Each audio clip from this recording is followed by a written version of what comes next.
ప్రస్తుతం రాష్ట్రంలో సంచలనం సృష్టిస్తున్న లిక్కర్ స్కామ్ లో 1,00,000 కోట్లు అవినీతి జరిగిందని చెప్పిన ముఖ్యమంత్రి చంద్రబాబు నాయుడు ప్రస్తుతం 3,500 కోట్ల అవినీతి జరిగిందని చెప్పడం విడ్డూరంగా ఉందని బాలగురువం బాబు ఎద్దేవా చేశారు. సూలూరుపేట R&B బంగ్లా నందు జరిగిన మీడియా సమావేశంలో బాలగురువం బాబు మాట్లాడుతూ లిక్కర్ స్కామ్ లో కొండను తవ్వి ఎలుకను పట్టినట్లు ఉందని ఎద్దేవా చేశారు.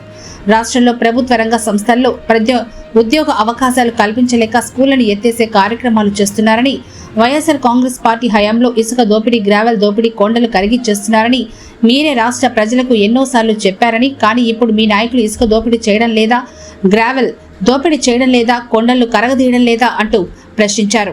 సమన్వయకర్త వెంకటాచలపతి గారికి, అదేవిధంగా సూలూరుపేట ప్రజలకు, ప్రతి ఒక్కరికి నా హృదయపూర్వక నమస్కారాలు. ప్రింట్ మీడియా వారికి, ఎలక్ట్రానిక్ మీడియా మిత్రులకు ప్రతి ఒక్కరికి నాకు ధన్యవాదాలు. ఈరోజు మీ ముందుకు రావడానికి ఒక కారణం ఉంది. మన ఆంధ్రప్రదేశ్ రాష్ట్రంలో ఇప్పుడు సంచలనమైనటువంటి ఒక స్కామ్ ఒకటి ముందుకు పోతా ఉంది. అదే లిక్కర్ స్కామ్.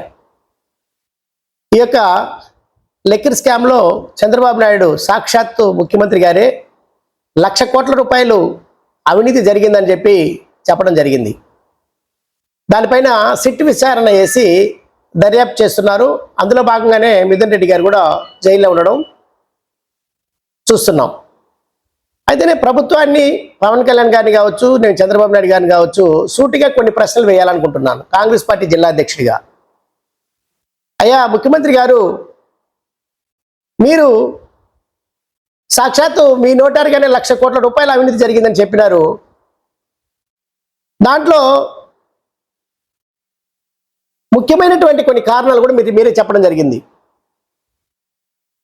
ఏ ప్రభుత్వ సంస్థలైనా డిజిటల్ మనీ డైరెక్ట్గా ఒక డెబిట్ కార్డుతోనో, లేకపోతే ఒక క్రెడిట్ కార్డుతోనో, లేకపోతే బ్యాంకు సిస్టంలోనో డబ్బులు తీసుకొని సరికిచ్చినటువంటి వాళ్ళు.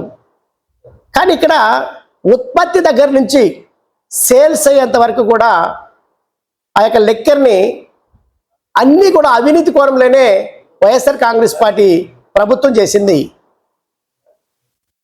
ఎప్పుడు కూడా డెబిట్ కార్డుతోనో లేకపోతే ఇంకొకరితోనో లేదు, డైరెక్ట్గా డబ్బులు ఇస్తేనే సరికిస్తామనేటువంటి పరిస్థితికి ప్రపోజల్ తెచ్చారు. దానికి కారణం కూడా సపోర్ట్ ఎవరు చేశారంటే సాక్షాత్తు వైఎస్ఆర్ కాంగ్రెస్ పార్టీ అధికారంలో ఉన్నప్పుడు చేయడం జరిగింది. మేము మిమ్మల్ని ఒకటి కోరుతున్నాం, సిట్టు వేసినప్పుడు తవ్వి ఎలకని పట్టుకున్నారని, గుంట తవ్వి ఎలక పట్టుకున్నట్టుగా చిన్న వారిని పట్టుకుంటున్నారు తప్ప నెలకి 60 కోట్ల రూపాయలు, దాదాపు 3,500 కోట్ల రూపాయలు జగన్మోహన్ రెడ్డి గారికి ముట్టింది, ఒక ఎక్స్ ముఖ్యమంత్రికి ముట్టిందని చెప్పి మీరు చెప్తే మీ నోటానే 1,00,000 కోట్ల అవినీతి జరిగిందని చెప్పారు.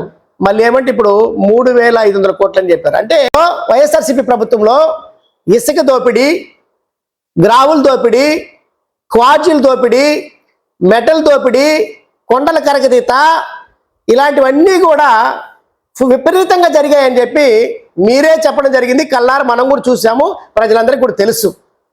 అయినా కూడా మీరెందుకు ఆ రోజు వ్యతిరేకించారు దాన్ని? దానిపైన విపరీతంగా కొన్ని వందల లక్షల కోట్ల రూపాయలు తినేశారు అనేసి ఎమ్మెల్యేలు, ఎంపీలు, జడ్పీటీసీ సభ్యులు, సర్పంచులు అందరూ కూడా తినేశారని చెప్పి మీ నోటారా ప్రజలందరికీ చెప్పడం జరిగింది. ప్రజలందరూ కళ్ళారా చూశారు, అది వాస్తవం.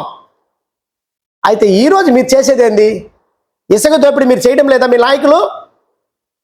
గ్రావుల దోపిడీలు చేయడం లేదా మీ నాయకులు? క్వార్జీలు చేయడం లేదా మీ నాయకులు? లేదా కొండలు కరగదీయడం లేదా మీ నాయకులు? బెదిరించి డబ్బులు తీసుకోవడం లేదు మీ నాయకులు? మరి వారికి ఒక న్యాయం, మీకు ఒక న్యాయమా? మీరు సమాధానం చెప్పి తీరాలి. అంటే వైఎస్ఆర్సీపీ ప్రభుత్వం ఎలా అయితే నడిచిందో దానికంటే డబుల్గా మీది కూడా నడుస్తూ ఉంది అనేది ప్రజలు చూస్తూ ఉన్నారు.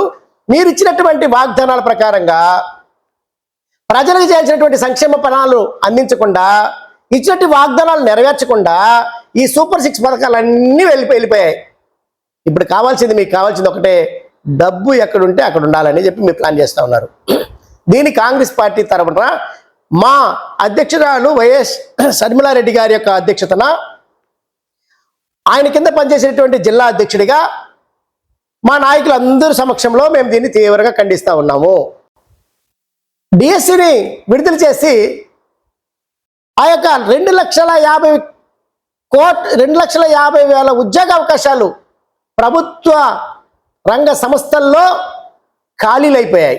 అంటే 2,50,000 ఉద్యోగాలు కాంగ్రెస్ ప్రభుత్వం ఉన్నప్పుడు ఇస్తే అవి దాదాపు 4 లక్షల ఉద్యోగాలు ఇస్తే అది ఈ రోజుకి 2,50,000 ఉద్యోగాలు ఖాళీ అయిపోయి ఉన్నటువంటి ఉద్యోగాలు కొద్దిమంది మాత్రమే ఉన్నారు. దాన్ని ఎందుకు భర్తీ చేయలేకపోతున్నారు?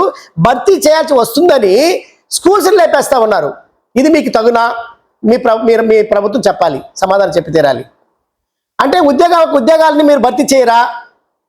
చేసే దమ్ము మీకు లేదా? లేనప్పుడు మీకు ఎందుకు అధికారము?